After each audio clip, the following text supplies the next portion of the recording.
Petrol বা octane নয়, LP গ্যাসেই চলছে মোটরসাইকেল। হ্যাঁ, ঠিকই শুনছেন, পেট্রোল ও অকটেনের সরবরাহ ঘাটতিতে যখন দিশেহারা মোটরসাইকেল চালকেরা, ঠিক তখনই ভিন্ন এক উদ্যোগ নিয়েছেন হাবিবুর রহমান হাবিব। টাঙ্গাইল থেকে এই কাজ শিখে শেরপুর সদর উপজেলার আখির মাহমুদ বাজারে খুলেছেন নিজের দোকান। সেখানে তিনি শুরু করেছেন মোটরসাইকেলে এলপি গ্যাস সংযোজনের অভিনব পদ্ধতি। বিশেষ ধরনের গ্যাস সিলিন্ডার ও কিট মোটরসাইকেলে লাগালেই এটি ব্যবহারের উপযোগী হয়ে যায়। হাবিবের দাবি, এতে ইঞ্জিনের কোনো ক্ষতি হয় না। মাত্র ১০০ টাকার গ্যাসে মোটরসাইকেলটি ৮০ থেকে ৯০ কিলোমিটার পর্যন্ত চলতে পারে। আর গ্যাস শেষ হয়ে গেলে পেট্রোল বা অকটেন দিয়েও স্বাভাবিকভাবে চালানো যায় মোটরসাইকেলটি। যে কোনো বাইকে আমরা এলপিজি করে দিয়ে থাকি, খুব ভালো মাইলেজ পাচ্ছি আমরা। তো এলপিজি গ্যাসে সুবিধা হতো, এলপিজি গ্যাসে ১০০ টাকা দিয়ে ১০০ কিলো মাইলেজ চলে ১০০ সিসি গাড়িতে, আর 25 সিসি গাড়িতে ১০০ টাকা দিয়ে ৮০ কিলোমিটার চলে। আর এলপিজি গ্যাসে কোনো সমস্যা নাই, কোনো রিস্কও নাই। এটা তরল পদার্থ একটা জিনিস, এটাতে বাইক চলে, ইঞ্জিনটাও ঠান্ডা থাকে, পেট্রোলও চালানো যাবে এবং কি এলপিজি গ্যাসও চালানো যাবে যে কোনো বাইকে। স্কুটি বাইক সহ আমরা এলপিজি করে দিয়ে থাকি। আর আমাদের মালগুলো 5 বছর ওয়ারেন্টি থাকে।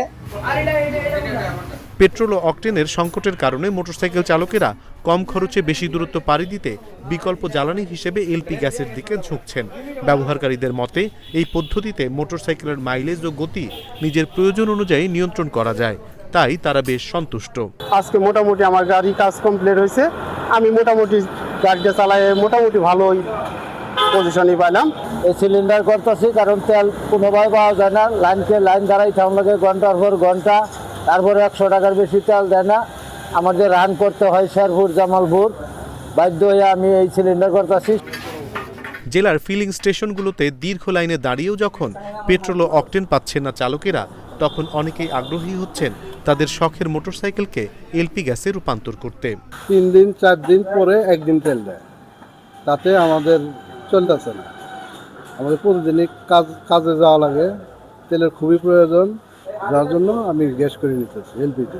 আজকে সারাদিন তেলের জন্য অপেক্ষা করছি, অবশ্যই পাইনি গিয়ে খরাব পাম্পে দেখতেছি এলপিজি গ্যাস করা না, আমি চিন্তা ভাবনা করতেছি।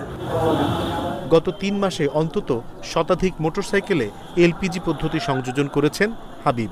বর্তমানে প্রতি সপ্তাহেই একাধিক মোটরসাইকেলে এই পদ্ধতি সংযোজন করছেন তিনি। অনিমেষ কর, ইন্ডিপেন্ডেন্ট ডিজিটাল।